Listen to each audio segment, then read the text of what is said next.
It's just now, it's just now 5:29, so we're gonna give it a little bit of time to let folks get in, get with us, get situated. If you want to, in the meantime, if you want to drop maybe your name, your pronouns, where you're joining us from in the chat, um, just a good way to be interactive. Don't hesitate to be sure to use the Q&A function as well throughout our time together this evening, because we want to make sure that we are elevating the concerns of the community and we're addressing what folks want to address. So welcome, welcome, welcome. Thank you, Luann.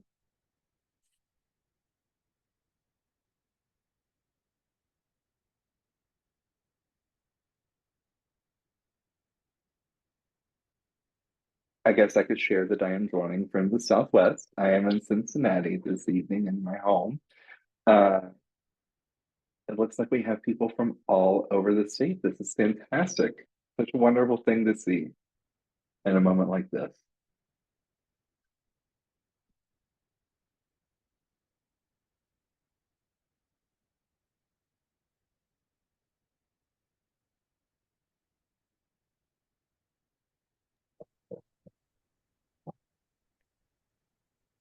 Awesome. And we saw some people coming in, so I'm going to give it just a little bit longer before we get started and get rolling this evening.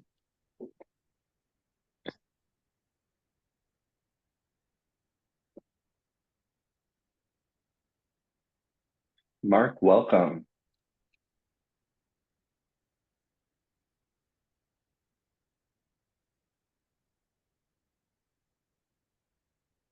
I am loving seeing all of these different places. I have to admit, sadly, I'm not a native Ohioan. I like to pretend that I am, and I don't tell on myself that often. But it's lovely seeing such a wide breadth of Ohio here represented. Um, that's really special, and I think that says a lot about our community and what we do for each other and what we are attempting to do tonight.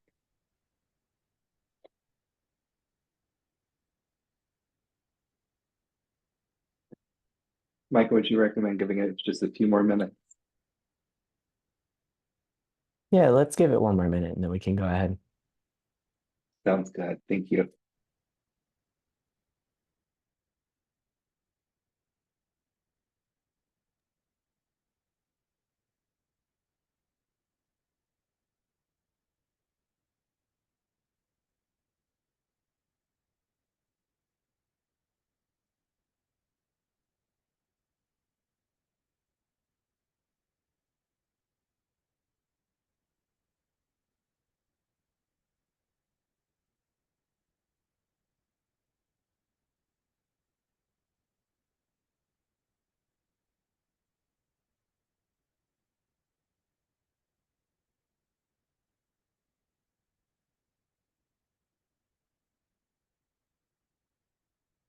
We've got some people joining.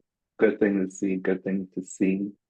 But what I think we'll do is go ahead and get started. Give me just a moment here. I apologize, y'all. Uh, there we are. Now, I just want to welcome everybody to this evening to Ohio as our home to.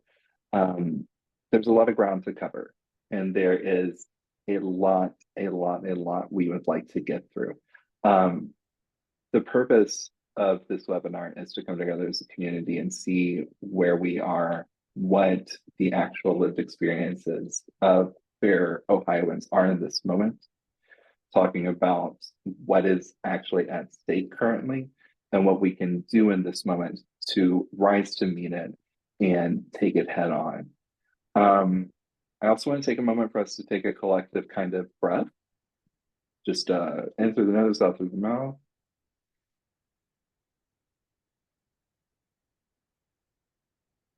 We're coming together in community. This is a wonderful thing. It's under terrible circumstances, and it's okay to acknowledge that and the toll it takes. And so, what I'm going to do to introduce us to the evening is share something that means a lot to me, and I think will resonate with a lot of us here this evening. This is a poem by Audre Lorde titled The Litany for Survival. For those of us who live at the shoreline, standing upon the constant edges of decision, crucial and alone, for those of us who cannot indulge the passing dreams of choice, who love in doorways coming and going, and the hours between dawns, looking inward and outward at once before and after, seeking a now that can breed futures, like bread in our children's mouths, so their dreams will not reflect the death of ours. For those of us who were imprinted with fear, like a faint line in the center of our foreheads, learning to be afraid with our mother's milk, for by this weapon, this illusion of some safety to be found, the heavy-footed hope to silence us, for all of us, this instant and this triumph, we were never meant to survive. And when the sun rises, we are afraid it might not remain. When the sun sets, we are afraid it might not rise in the morning. When our stomachs are full, we are afraid of indigestion. When our stomachs are empty, we are afraid we may never eat again. When we are loved, we are afraid love will vanish. When we are alone, we are afraid love will never return. And when we speak, we are afraid our words will not be heard nor welcome. But when we are silent, we are still afraid. So it is better to speak, remembering we were never meant to survive. I encourage all of us to speak up in the ways we can and in the ways we build community this evening. Thank you all for joining us.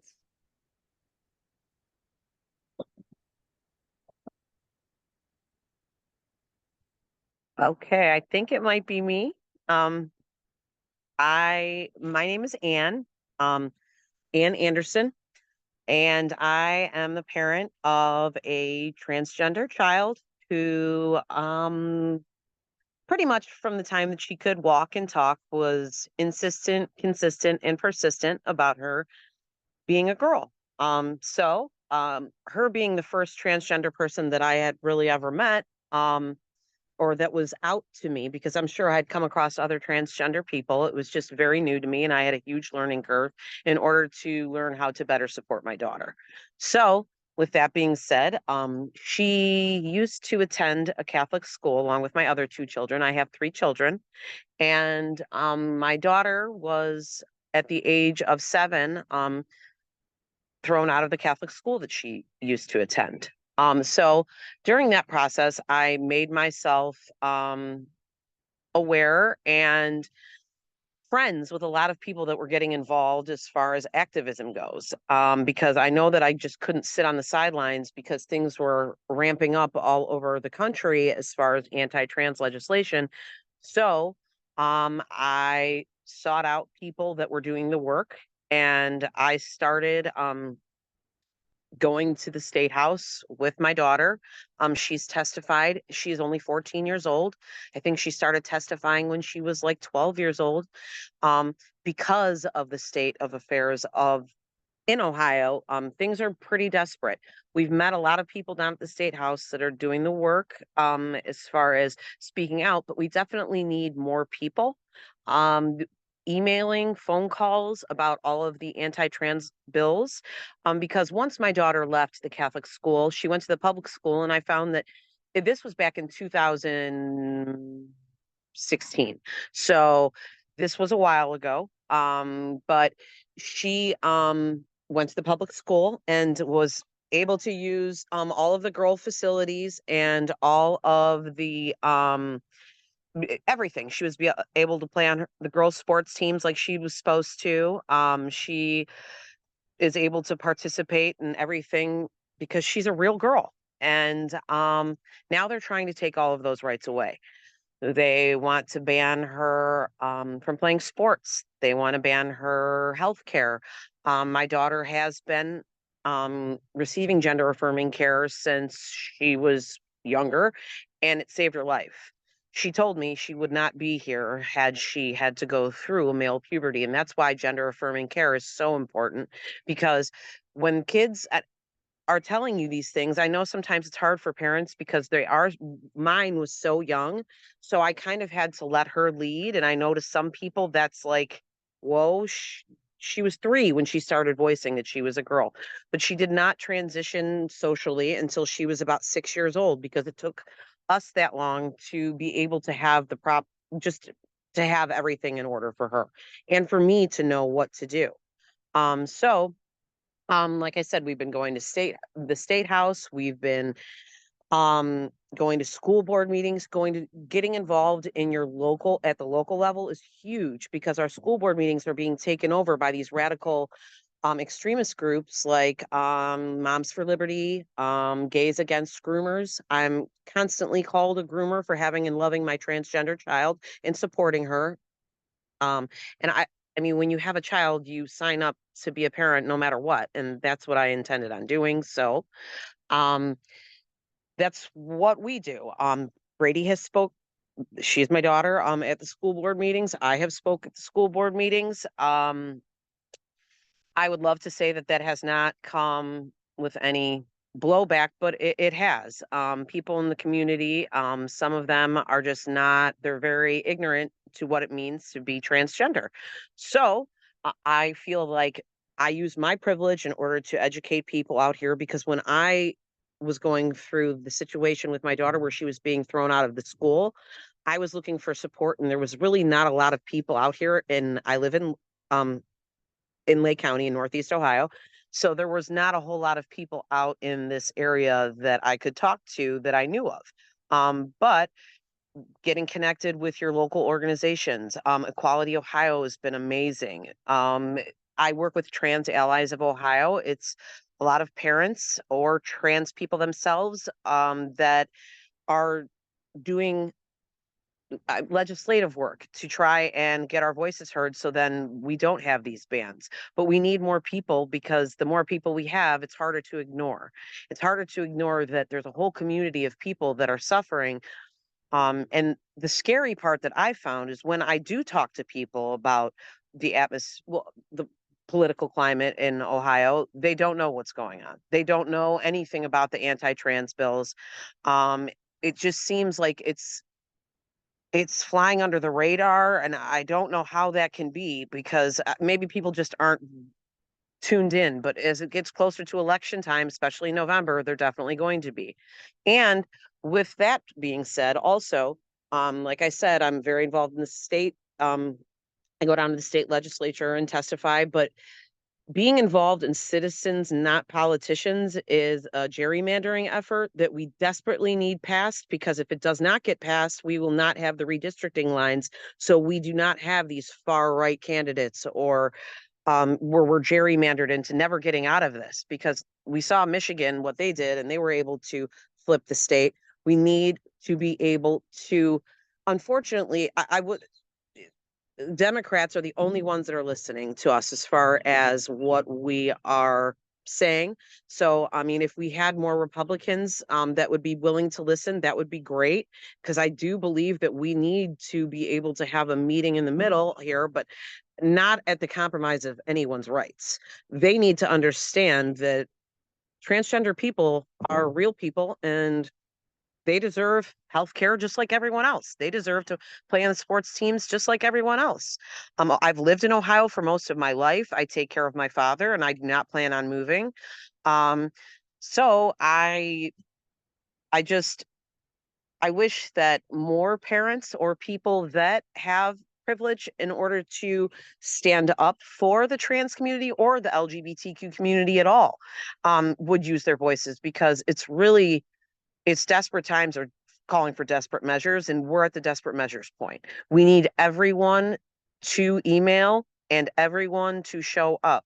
If you're on social media, you can follow, Equality Ohio or Trans Allies Ohio is also another group that posts important things for you to get involved.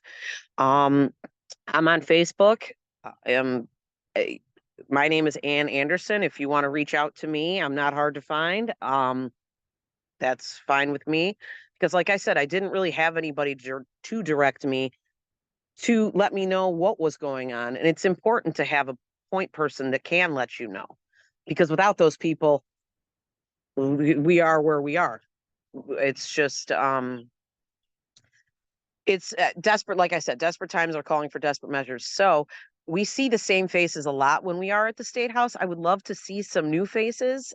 And yes, and there's absolutely get involved at your local level. Like I know Medina has out support. There's different places wherever you live. There's going to be a support group. You can also get involved with, I mean, the ACLU. Just reach out to someone who is doing, I guess, the work and see what you can do to get involved because we really, really need it. We're getting crushed, but we do see some little rays of sunshine a little bit. Today, Florida was their gender affirming ban was ruled unconstitutional, which we're hoping that's what's going to happen July 15th when they make the decision on House Bill 68. House Bill 68 is the gender affirming ban along with the sports ban. They combined the two because they knew that they would not be able to get the gender affirming ban across the finish line without tagging the sports ban onto it. So it could, because people are just don't understand.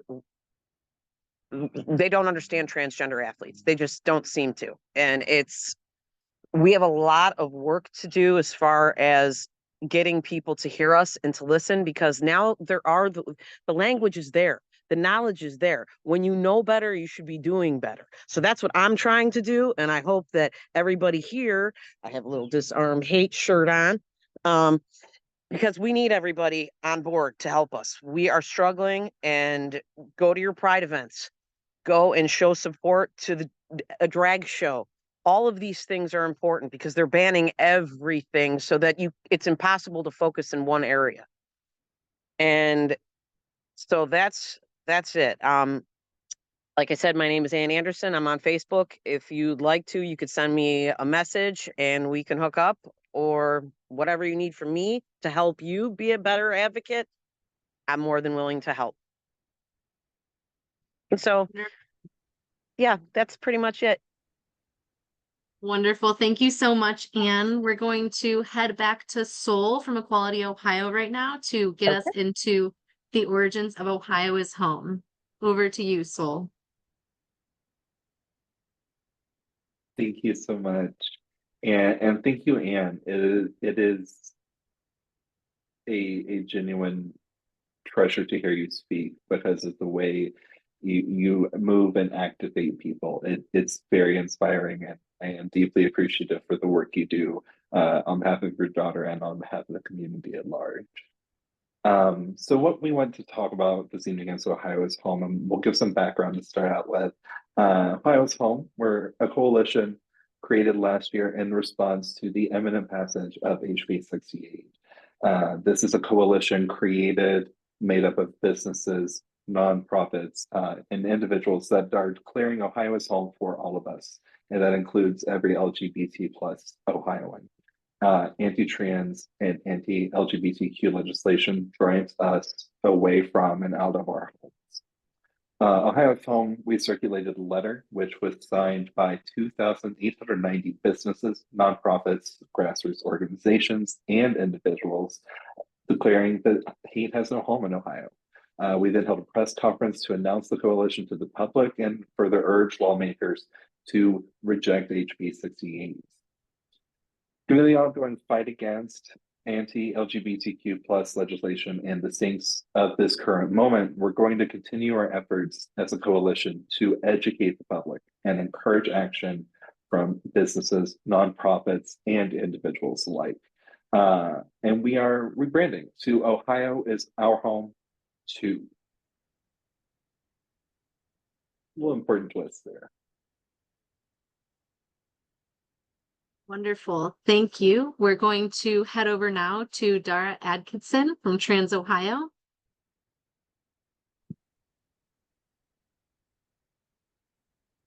Thank you. Can you go to the next slide?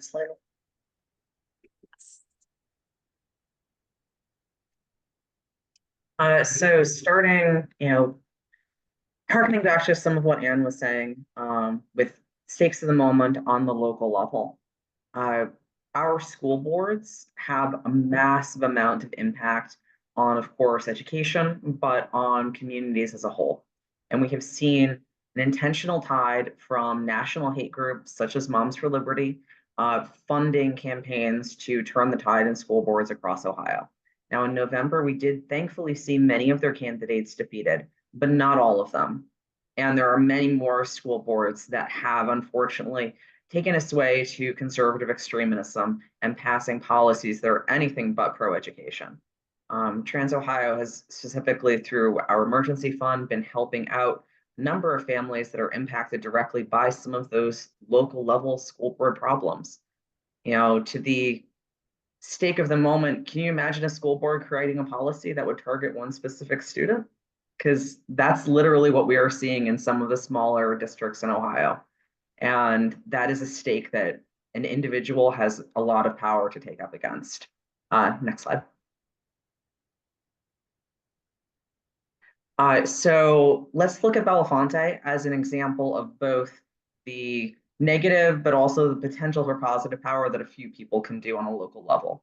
So back in 2023, in Belafonte, 6 residents decided they wanted to ban drag, but their perception of drag, which was any sort of nonconforming dress anywhere in the municipality. They gathered over 800 signatures with a massively misleading ballot initiative, which thankfully, due to just how misleading it was thrown out. But we have seen other proposed drag bans on both the state and the municipal level that would make it illegal, you know, of course, enforcement, for anyone who is gender nonconforming, transgender, or in drag to be out in public spaces.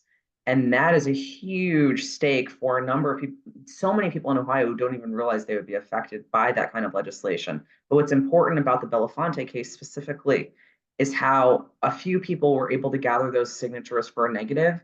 Just a few of you could be gathering signatures for real positives in your local areas, in your municipalities and townships. Next slide. So in addition to drag bans, school board issues, there's a lot of things going on the local level.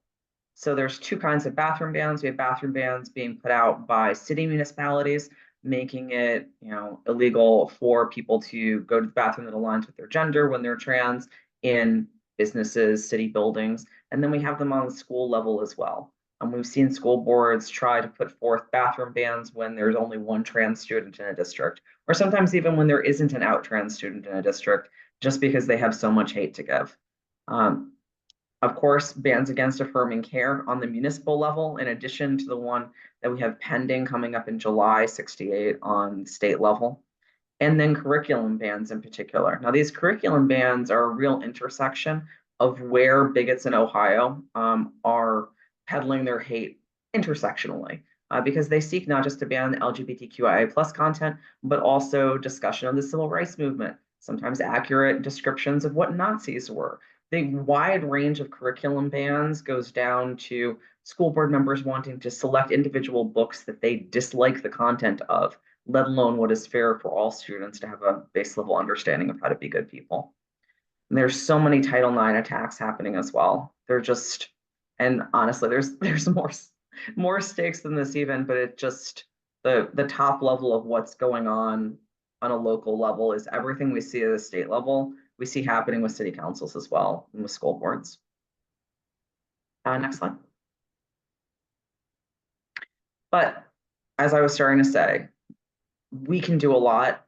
You can all do a lot to turn that tide on a local level yourself. There are non-discrimination ordinances that Trans Ohio, that HRC, that Equality Ohio pushed for years and years, and we've got tons of them all over the state. And those send a really powerful message about what those communities actually represent, not what just a couple of the loudest people in the room represent. We need more of those. We need more conversion therapy bans. We need more than anything, safe city ordinances, which sometimes we see get called sanctuary city ordinances for gender affirming care. You know, gender affirming care is not yet banned, and hopefully we can prevent it from being banned for juveniles in Ohio. We need those safe city ordinances based around extradition so that it is okay, or at least creates a murkier water for people who might want it to not be okay on the local level. Anything you can do as a few people gathering signatures to make your local level safer is important. Next slide. which brings us to preemption. So from the local level, it is important to have things that represent your specific city, because every city in Ohio is not the same, just as every city in America is not the same. But we see our state government and our federal government, in some instances, wanting to preempt the ability of local municipalities to act independently and support what the people living in those areas truly want for their lives. We have seen on the state level bans against the regulation of tobacco, against the regulation of plastic bags, against ranked choice voting, against LGBTQ plus rights, against abortion. There's so many things that the state level has tried to preempt, and then also there, nationally funded conservative actors trying to encourage those same bills on the national level to prevent local municipalities from running themselves how they would like. And as I would say, because they want to preempt it, do it anyway. Make it murky, make it bureaucratic, and show what kind of municipality you actually live in. And I need to look at my run of show for who I am kicking it off to next. We are passing it next to Micah from Equality Ohio to talk about the stakes at the Ohio State House. Micah, it's all you. Awesome. Thank you so much, Selena. Thank you, Dara. Hey, everyone. Thank you so much for being here tonight. I'm really grateful for everyone taking the time to learn about really critical issues that we're facing, but also ways that we can take action, because there are ways that we can turn the tides, and it's really important that we're all as engaged as possible because we can do this. So I'm going to run through the stakes of the moment as they relate to the State House currently. This is going to be legislation that we're facing, primarily top 3 bills that are currently moving that are anti-LGBTQ plus, in addition to some administrative rules that we are facing. So the first of which is going to be House Bill 183. This is the bill that we have been calling the bathroom ban, which describes essentially what it is. This bill bans transgender people from using bathrooms aligned with our identities in higher education and K through 12. So that's important to note that this bill does not just impact kids in our schools, it impacts adult students, it impacts teachers, janitors, professors, administrators, counselors, or anyone who's using the bathroom in an educational facility or institution. So it has broad impact. It also impacts overnight accommodations and field trips. An original birth certificate issued at or near the time of birth may be used as proof to use a bathroom, and there is no enforcement mechanism listed. But clearly, this interpretation may lead to increased hostility. It could lead to increased surveillance of people simply trying to use the bathroom. This legislation has a broad critical impact because obviously, if you cannot use the bathroom in public, then you cannot fully participate in public life. Next slide. All right, so the second one that we're highlighting, this is House Bill 245. You may have heard about this recently in the news because it just had proponent testimony, I believe, last week. So people who were in favor of the bill went to testify on behalf of it. This bill does a couple really harmful things. First and foremost, it bans drag shows anywhere other than adult cabaret areas. So this legislation essentially equates drag performances with performances that contain nudity and sexual activity. It creates the crime unlawful adult cabaret performance with the criminal charges up to a 4th-degree felony. Not only does this bill ban drag performances in Pride and just public generally, but this language could be interpreted to criminalize any transgender person putting on any kind of performance. This is another step at criminalizing transgender existence and just gender expansiveness generally in public life as a whole. And this bill clearly is a First Amendment nightmare because it restricts freedom of speech and freedom of expression. Next slide, please. All right, so the last of the 3 that are moving at this moment is House Bill 8. This bill is a broad censorship bill. It impacts K through 12 schools. 2 primary things about this bill that I want to point out. The first thing is that there is a forced outing provision. So if a child discloses to a teacher or any school personnel in K through 12 that they want to go by a different name or different pronouns, that information must be reported to that child's parent. It's mandated, regardless of if there's fear that there could be abuse at the home or that child is rejected because of their identity. It has to be reported to the parents. In addition to that, this bill is, you've heard us say, don't say gay, don't say trans. This is very similar to other legislation that we've seen in Florida and across the state. So it limits what they call quote unquote sexuality content, which is defined as any oral or written instruction, presentation, image, or description of sexual concepts or gender ideology. So LGBTQIA plus identities aren't able to be discussed in school unless that curriculum is approved. And then parents can file a complaint against the teacher and subject them to punishment based on their subjective opinion about that curriculum or about classroom discussions. Next slide. So because of the sake of time tonight, we have a lot to go through. I'm not going to go through this list of legislation. Please keep an eye on this list, and we're going to make sure that we send out this slide deck to everyone at the end of the webinar so that you have it for your reference. But what I want to point out about this list, that's important about it, is you can see that they are essentially dealing with censoring discussions of LGBTQI existence and other minorities, restricting freedom of speech, restricting freedom of expression, and they further criminalize trans and LGBTQIA existence generally. Next slide. So these bills are a part of a national movement that conflates sexual orientation and gender identity with sexually explicit content. This is intentional to censor our speech, to restrict our freedoms, and to criminalize our existence. These tactics have been used by right-wing extremists repeatedly. These are recycled from previous efforts of scapegoating as a means to divide us and to gain power. Next slide. All right, so the administrative rules. This process is so complicated that it could take an entire webinar on its own. So I'm not going to go into great detail about these administrative rules, but essentially after Governor DeWine's veto of House Bill 68, in an attempt to replace 68 with what he felt to be proper restrictions on gender affirming care, these administrative rules were introduced through the Ohio Department of Health and the Ohio Department of Mental Health and Addiction Services. One of the rules has already passed, and that is the ban on transgender surgeries for minors. So that one is already through, it is in effect. And there are some still pending that severely restrict the ways that care can be provided. In essence, these administrative rules put forward guidelines that no care center can meet outside of possibly hospitals. And in addition, very important that these rules also put forth data reporting requirements regarding de-identified information about transgender people seeking healthcare to be reported to the state. We have serious concerns about the ability to truly anonymize data, especially in more rural areas when, you know, there may only be a handful of trans people, if that. So overall, in this section, important key takeaways are the legislation and the administrative rules aim to censor freedom of speech, freedom of expression, and bodily autonomy.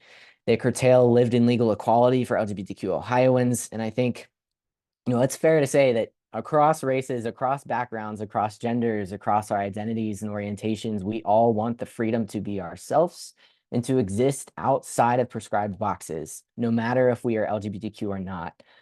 It's clear that certain politicians are pushing laws that restrict our freedoms because of our identities, and by pushing back against anti-trans legislation and anti-LGBTQ plus legislation generally, we can help to ensure that each of us has the freedom to be ourselves.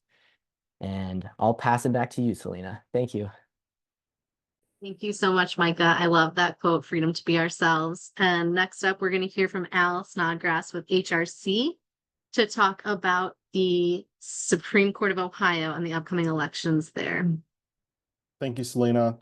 So I'm a visual learner, and to start off the stakes of the moment, the Ohio Supreme Court race in Ohio, I think this photo really sums up what's at stake this fall. So the 2024 election will shape the future of the Ohio Supreme Court, you know, as it faces some critical issues. Next slide.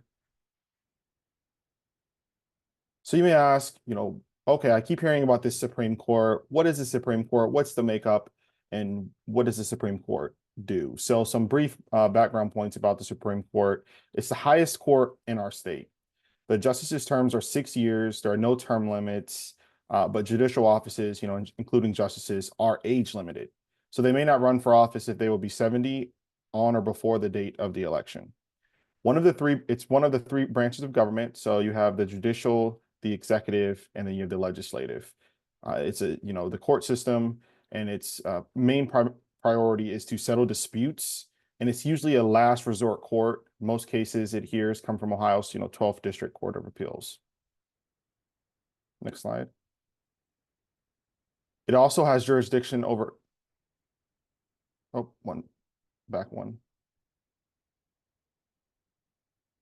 So it has jurisdiction over questions involving the Ohio Constitution and some U.S. Constitution questions, as well as issues like the death penalty and certain administrative actions by state agencies. A number of other powers, including authority to, prescribe rules governing practice and procedure in all courts of the state. There are a total of 7 justices. Currently, 4 are Republican and 3 are Democrat. And justices and appellate court candidates have their own party affiliation listed on the party ballot. So that's good to know as we go into the fall election. Next slide, please. So the 2024 Supreme Court race at a glance. There are 3 open seats. The incumbents are Justice Melody Stewart, who's going to be versing Justice Joseph Deters, who Deters was appointed in 23 by DeWine and is choosing to run for a full term versus a partial term. So he's going to be running against Stewart. Justice Michael Donnelly, who's also an incumbent, will verse Judge Megan Shanahan. And then Judge Lisa Forbes, who is, if you're from Northeast Ohio, is a Northeast Ohio native and is coming from the Northeast. And she'll be challenging Judge Dan Hawkins, which was Dieter's open seat. Next slide, please. So going back to this photo, just want to pause and again say this is what's at stake. So the Ohio Supreme Court race could face, it's going to face some critical issues, and the future of Ohio and the future of Ohio's court could be up this November. So what does that look like? So it could flip, 4 Democrats, 3 Republicans, solidify a super majority, 6 Republicans, 1 Democrat. It's really going to depend on the race's outcome. All 3 seats must be won by Democrats in order for us to have control.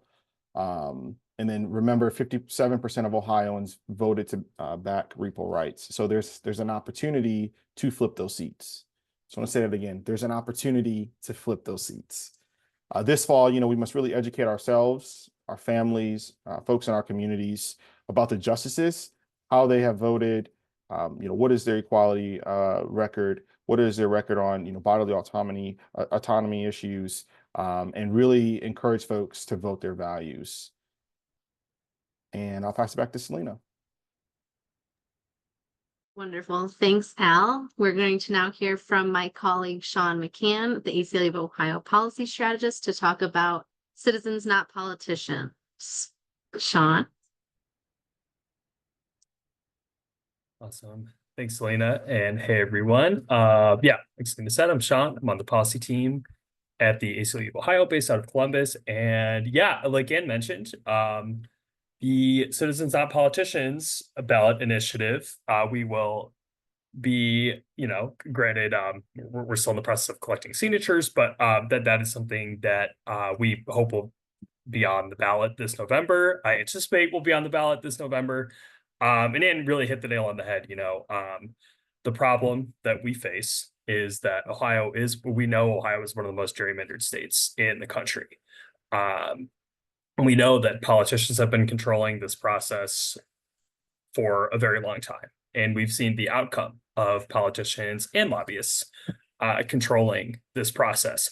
They manipulate districts to protect their own interests, guarantee their reelection, and I'm sure you guys have all heard the phrase many times, politicians are choosing their voters, not vice versa, and it really is true, because under our current, even though we thought we had fixed our redistricting process with citizen-approved constitutional amendments back several years ago, we still have a process that is controlled by politicians, in which politicians can manipulate what was supposed to be an open and fair process to continue choosing their own voters and to continue ensuring that one party got an outsized advantage in our state legislative and our congressional maps, which is also important to think about. We've got a state legislative redistricting process. So, the members of the House and the Senate that we've been talking about that are passing all of these horrendous anti-trans bills. And then in Congress, we've got a gerrymandered Ohio congressional delegation that is disproportionately sending members of one party over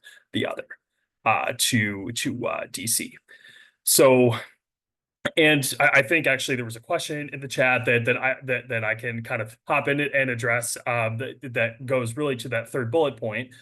We are operating under maps that were deemed unconstitutional by the Ohio Supreme Court at both the state legislative level and the congressional level. The Ohio Supreme Court, under previous Supreme Court Justice Maureen O'Connor, stepped in several times and said, hey, Ohio Redistricting Commission, hey, politicians, these maps are unconstitutional, according to the amendments that voters approved to the Constitution, to say, you know, we want redistricting to be open, fair, transparent. We want redistricting to follow these rules that are now in the Constitution. And the legislature and I should say the legislative leaders on the Redistricting Commission, the governor, the Secretary of State, and the state auditor, excuse me, lots of syllables there, decided we're going to ignore that anyway. So, you know, we have voted and we are voting on unconstitutional maps, which is important to keep in mind. And Selena, if you could hop to the next slide as I recollect my thoughts. And you know, like we've already talked about, the result is an extremist and out of touch supermajority in our state legislature.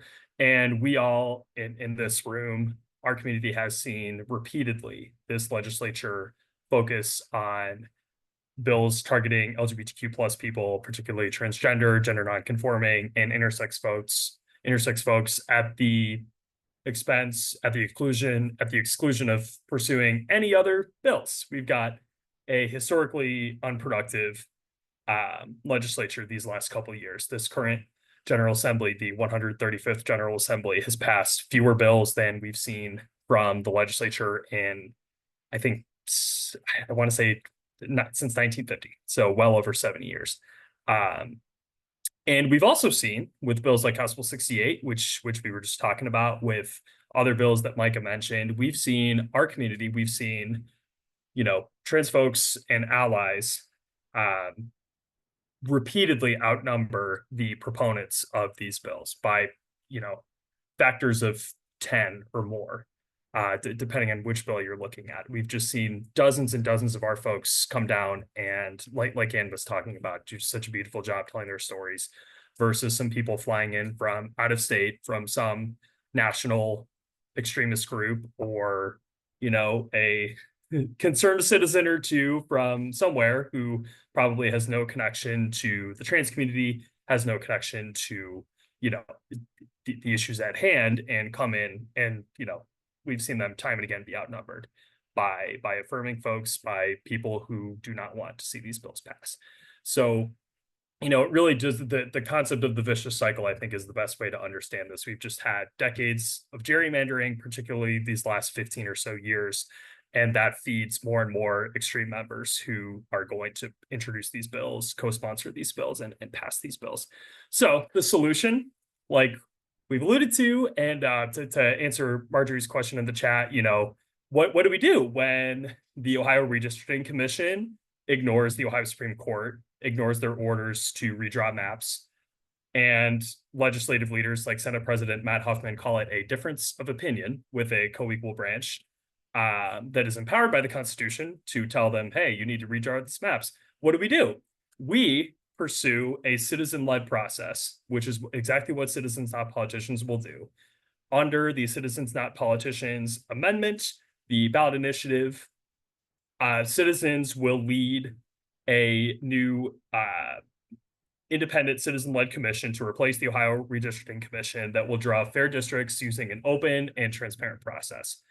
This commission would be comprised of 5 citizens who are not, you know, current or former elected officials, who are not officials for the Democratic or Republican parties, or I suppose the Libertarian or Green parties or what have you, who are not lobbyists, who are not major donors. These, you know, there will be 5 Democrats, 5 Republicans, and 5 independents from that category of just, I hate the phrase Bob and Betty Buckeye, but let's say Bob and Betty Buckeye. You know, people who are just going about their lives, who do not have a connection to this world. And that panel of 15 citizens would be chosen by a bipartisan screening panel of 2 Democratic and 2 Republican retired judges. So, well, they're probably also tired from having dealt with this world of politics. So if you hear people say, "Oh, this is a scam," this is, you know, this isn't a fair bipartisan process, you can tell them, well, actually, 2 judges from each party will get to decide who serves on this commission. So yeah, just some quick details that I won't read verbatim, but yeah, we're talking about, you know, requiring fair and impartial districts by making it unconstitutional to draw maps that favor any political party or individual politician, which is what we thought we did with the previous amendments, but we saw the supermajority of the state house work around those requirements. We're going to see an open and independent process, unlike the secretive maneuvering that we've seen from, you know, Republican members of the redistricting commission meeting in hotel rooms, skirting around the, you know, kind of the light of day and trying to make these backroom deals. Yes, let's I like that suggestion for gender neutral. Bailey and Bobby Buckeye. And we've got people like former Ohio Supreme Court Chief Justice Maureen O'Connor, a lifelong Republican, who are leading this process. She saw firsthand how broken this process is, the current process we have in place, when she first called for a citizen-run redistricting commission, and now she's leading the charge along with a former Democratic Supreme Court justice whose name is escaping me, and I feel terrible about that.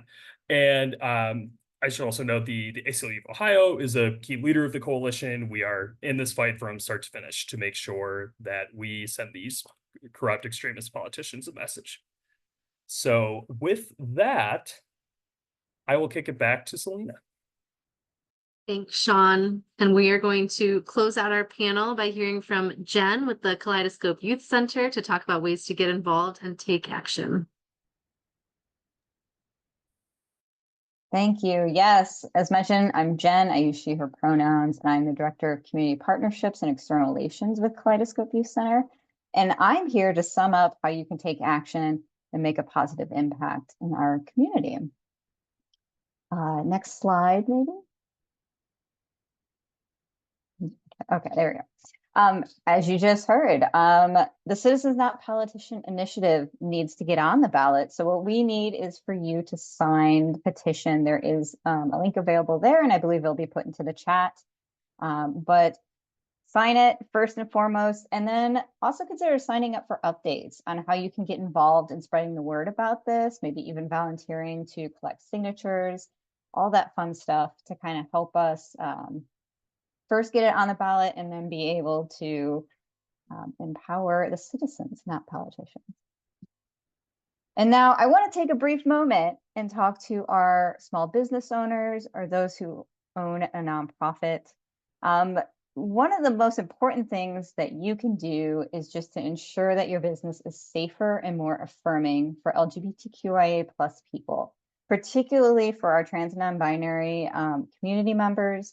We really want to start creating these spaces and kind of build off of each other in that way.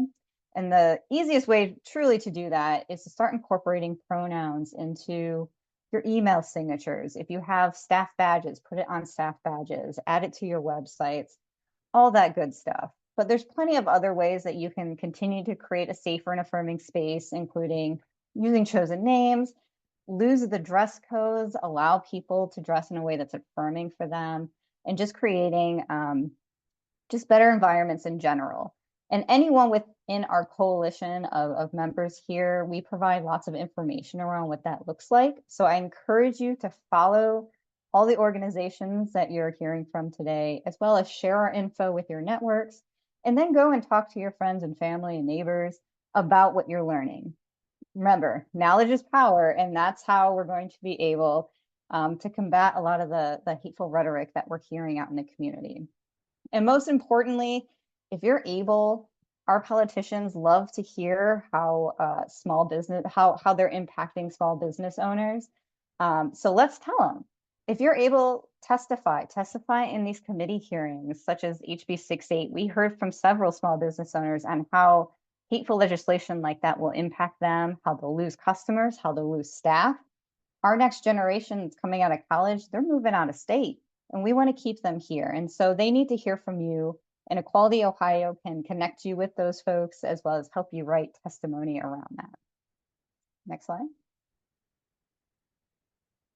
And so maybe you're not a small business owner. That's fine. You can do a lot as an individual and as a family. We've heard how important it is to vote this year, especially, remember, vote down ballot. Local elections impact you significantly, and a lot of races are won by just one vote. So we really want to encourage you to vote, be educated in your voting. All of us put out different types of voter guides and scorecards. And so as long as you're following us, again, sharing our information, you'll definitely be able to see where certain candidates rank and what kind of issues are affecting your region and within the state as a whole. Additionally, we encourage you to call your reps, meet with your reps sometimes, and just help tell the story of how these bills and these administrative rules are impacting you. Again, Equality Ohio is a great resource for kind of learning how to tell your story and how to testify and connect with your representatives.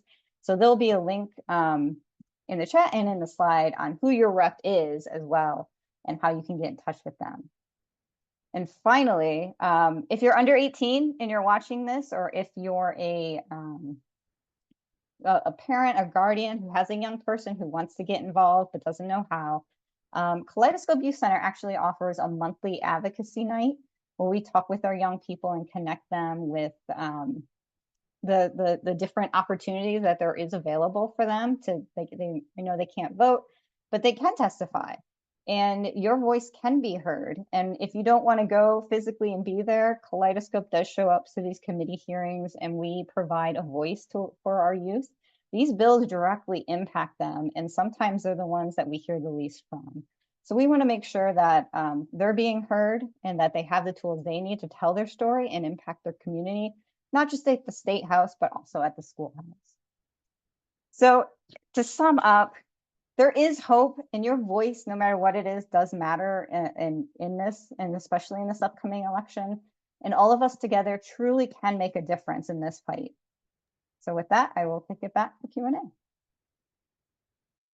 Thank you so much, Jen, and thank you to all of our panelists. We're going to bring everybody back on Spotlight for some Q&A. And if you have any questions for our panelists, please drop them in the Q&A box. We'll get through as many as we can. I'm first going to kick it back to Sol to talk about the question we had regarding sample ballots and how voters can find information about the upcoming election and candidates that support LGBTQ rights and equality. Yeah, thanks, Selena. So Jennifer, I'm not going to even try to pronounce your last name because I don't know how that is pronounced. First of all, welcome to Ohio. We're glad to have you here. Second of all, I want to elevate also what Al said. Vote411.org is an incredible resource for the everyday voter. Candidates have the opportunity to interact with Vote 411 and actually put their information, their views, their policy ideas forward, plain language, plain English, straight to the people. It also will itemize ballot initiatives that you'll be voting on, and you can essentially print off a ballot of like, I know I'm going to vote this way, this way, this way, and you will walk into the voting booth fully equipped, fully comfortable, not stressed, not pressed, knowing what you're wanting to do. Wonderful, thank you. We had another question about the Citizens Not Politicians timeline. So Sean, I'm wondering if you can just explain when signatures are due and what phase of the campaign we're in right now. And you're muted. Should probably come off mute. Yep. Thanks. Yes. So we are in the process of kind of issuing a last call, if you will, for folks to sign petitions, and then you will see the campaign submit those petitions later this month or late June, early July. So yeah, to that point, the deadline is coming up, and we are kind of asking, if people have petition books out, that they get those back into the organizer they worked with. If you still haven't signed yet, please do reach out to someone with our organization, reach out to someone at your local League of Women Voters, Common Cause, any of those organizations that are kind of on the ground collecting signatures, and make sure that you sign. I know I just moved, and my boss reminded me today that I need to sign again because my previous signature is now no longer valid. So if you moved recently, if you know friends and family who have moved recently, definitely hit them up and tell them like, hey, you know, make sure that you get that signature on your current address. And then we will have updates as we kind of get into the, you know, as we, fingers crossed, knock on wood, qualify for the ballot, and we get into kind of the, you know, the get out the vote phase of things. Thanks, Sean. The next question is for Dara on the topic of sanctuary cities. I see that you were about to respond, but I'm just gonna bring it to the whole webinar to hear your response. So are there any areas in Ohio that are currently considering this kind of legislation, and what can we do to further that? Yes, so Cincinnati did pass a safe city ordinance, being a sanctuary for families with youth seeking gender affirming care. There, in my estimation, it didn't go quite far enough, but it was a really good step in the right direction. So what a safe city ordinance does is they're based around the framework of on the books existing bills from back when you could have slaves extradited for coming to the North. And all that legislation is still on the books in Ohio. And it's the same anti-extradition stuff that's also been used for pulling, you know, refugees who have, you know, come into Ohio. And so we want to build it around that kind of legislation. And so the stronger the extradition framing is, the better. So what's wrong with the one that Cincinnati did is that it allows for extradition if people have committed a crime. But when we see queer existence being criminalized, it makes for not a very effective extradition clause. So really one that has no extradition would be the best template. I have some other cities not in Ohio that I could recommend good template legislation of. Everyone who is interested in safe cities is welcome to email me, and maybe we'll set up a separate chat about that. And I'll put my email in the chat. Thank you so much. Yeah.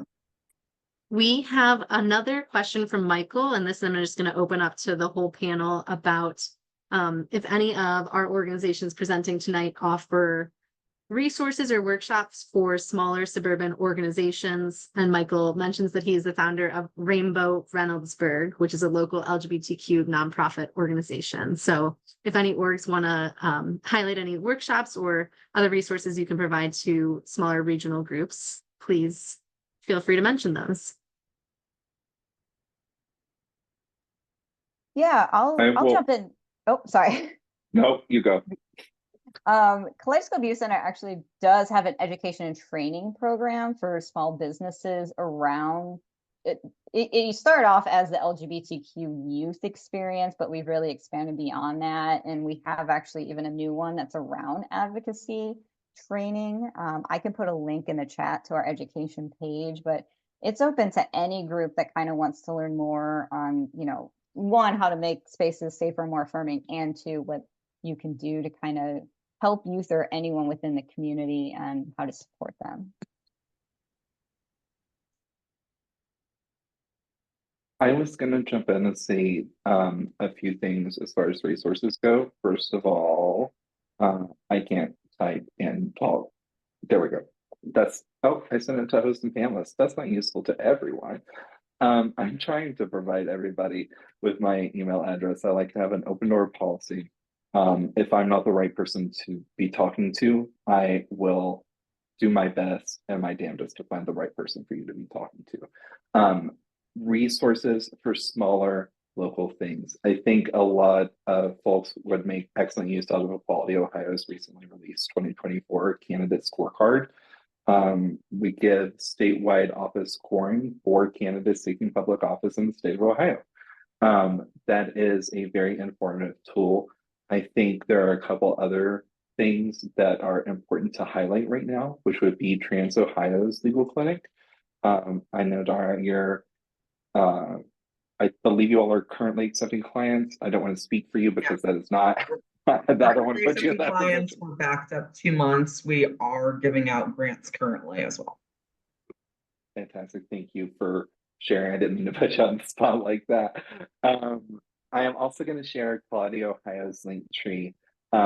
This has links to a lot of Equality Ohio things, but the important thing is that there are legal clinic resources right on the top, including our legal intake forms. Our clinic is limited to serving queer identified individuals who make 300% or below federal poverty level. That is the way grant funded nonprofits work. It sucks. I don't have any other way to sugarcoat that. But we are there as a resource. We're also there as a referral. Our goal one day, what we are currently working on is our attorney referral network to have, if not a queer identified, a queer competent legal professional in each of Ohio's 88 counties that someone can connect with and have a conversation with to determine what are my legal options? What can I do, here in this physical present moment in Southeast Appalachian, Ohio. So that's, I think our link tree has a lot of good resources. Everybody's website, every sister organization that's speaking tonight has a ton of resources that we're all kind of nuanced in, that we have different specialties, we'll say. So I think it's worth digging through everybody's websites, which sounds like I'm being flippant and giving homework, but there's a lot of really good stuff on there because a lot of the folks on this call are very well versed in what they do and are absolute experts. And by experts, I mean the subject matter experts in the state of Ohio on what's happening right now. So we're getting good information from good people. I kind of went on a tangent there. I apologize. No, that was good. Did anyone have any other resources to share? Okay, I'm gonna, oh, please go ahead. Specifically business training. I will say in Northeast Ohio that the Plexus LGBT Chamber of Commerce does a lot of that. And they're obviously very LGBT inclusive, and really good. We do a bunch of training as well, although not as much lately. And ours tends to focus, of course, more Trans 101 for business and allies than business support, like Plexus would do. Great. Thank you, Dara. And I'm going to bring it back to you, Sol, for to address the question we had about transgender individuals once they turn 18 versus being prior to 18 and receiving care, and how the distinction can be made there. Santi, I see your question, and I want to elevate the point that you're making that 18 is not a magic number for any transgender individual. 18 does not magically mean you have resources, you have choices, you have support. 18 doesn't make that happen. I am living proof of that. As you can tell, puberty hit me kind of hard, and your gal doesn't always feel great about all the body hair and the broad shoulders, but it's what she got. Because I was that kid at 18 who was kicked out and didn't have the resources and was squatting and trying to make it day to day. And it's hard, and there's no good answer to that. I think the only good answer to that we have is get your hands as dirty as possible in the work, doing the good work. Raise a damn ruckus. If you are an individual who has the social, the political, the economic, the cultural capital to put your neck on the line, now is the time to do so.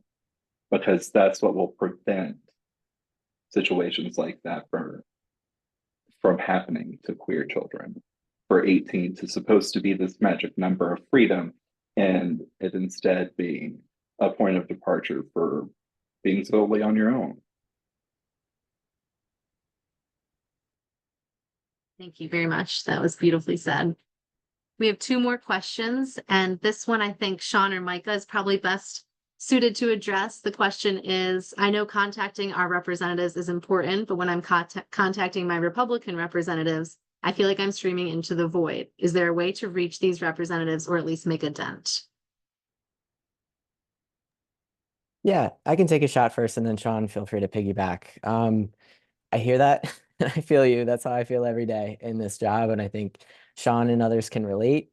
It's really difficult to communicate and get a hold of Republican legislators, especially, I mean, for example, House Bill 68, we went to testify. Hundreds of people showed up in opposition. Only a handful were in favor. And yet we've seen that legislation, that bill now pass into law. So feeling that way is incredibly valid. I would say in response to that, practically one of the ways that they will be forced to listen to you is if you do show up, coming to the State House and testifying, even if the legislation goes the way that we don't want it to, you can approach them in the hallways and have a conversation with them. And when you are testifying in front of a committee, regardless of if they're going to listen to what you say, they are forced to sit there and take in your testimony. And so I think that is one tangible way outside of just giving phone calls. And, I'm going to let Sean speak about this a little bit more, but this all just goes to show that we are in an incredibly gerrymandered state. The fact that we are sitting here having this conversation, that Republicans or certain legislators are not going to listen to us when we go to testify, even when it's what the overwhelming majority of Ohioans want. And it goes to show why we are in such a need for change in this state to ensure that our representatives are actually representing us. And Sean, if you have anything to add, feel free. Yeah, thanks, Mike. And just really quick, I think I want to drive the point home that even if they don't agree with you, they do. I used to work for a member of the House, and even if he didn't like what, and of course he was, very very supportive of the community, but on other issues, even if he didn't like what a constituent was saying, he took note of the fact that a constituent called him, emailed him, showed up to testify. He would always like when people from he was very proud to be from Canton. And when people from his district showed up to testify, he would like pull them aside afterward, ask them about themselves, So I do really believe that I think it's one thing if you're calling all the members of a committee or all the members of a chamber, obviously like, it can definitely feel like, oh man, like, I'm calling all these members because they're on this list. But calling or meeting with, if you can, or emailing your legislator, the House member and Senate member that represent you, I do really believe that like Mike said, at the very least, they can't ignore that someone from their community, whether you're in Hamilton or one of the big metros, or whether you're in Claremont County or Wood County or Warren County, they do see that. And hopefully, fingers crossed, with, again, to bring it back to citizens, not politicians, I think just bringing more balance into the equation will make them have to listen to us even more. Fantastic. Thank you, Sean. And that was a great segue into our final question from Jenny, who brought it back to citizens, not politicians, and is wondering if that is our priority call to action tonight as a collective. And I would say it's absolutely one of them. But if anyone else wants to just reiterate not only citizens, not politicians, but also voting down ballot on the Ohio Supreme Court races, focusing on the local stakes as well that Dara talked about in school board races. So if anyone wants to relive the down ballot work, but yeah, citizens, not politicians, huge priority too. They're all priorities. I'm going to dive in first because I want to follow up on something Sean said, because when it comes to engagement with your legislators and your elected officials, I got DeWine's office to call me back personally, and there is a special mix of firm repeated voicemails, and you document oh, my computer agrees with me. There is there's something to be said for a continued daily cadence of firm voicemails that identify each number of time you have called. Because when I started hitting time 7 and then get a call back, I asked when I as a constituent of Governor DeWine's, would have time set aside after calling 7 times to speak with him regarding a matter of great personal and public concern. So, being a professional meanie head is a very good way to get legislators to respond to you. We're switching to marching orders. I think that since not politicians is radically important. That makes us purple again. That makes us one of the bellwethers for the nation again. That makes us, as the collective, like here this evening, more powerful, and it elevates our voices in a way that we can't do right now. And I think if you're going to get your hands dirty this summer, this fall, and really dig in deep, dive in head first. Educate your family, educate your neighbors, have hard conversations. James Baldwin talks about how there is a lot of bitterness that has to be exchanged between all of us to come to a collective understanding and to reach a true vision of what America can be. And that is what we should be doing. That is what I would say is my call to action, is having those conversations and working through the bitterness and coming out on the other side with a better, nuanced, more complicated understanding of what's going on around you that allows you to move more intentionally through this world and allows you to move more intentionally in how you interact with and help other people.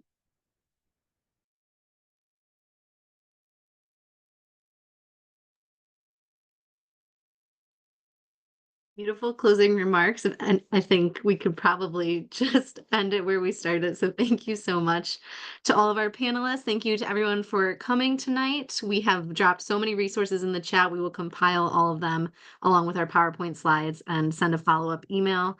So thank you again. We so appreciate it, and we will be back with more of these updates as the election season continues. Have a good night, everyone. Thank you all for coming. Be well.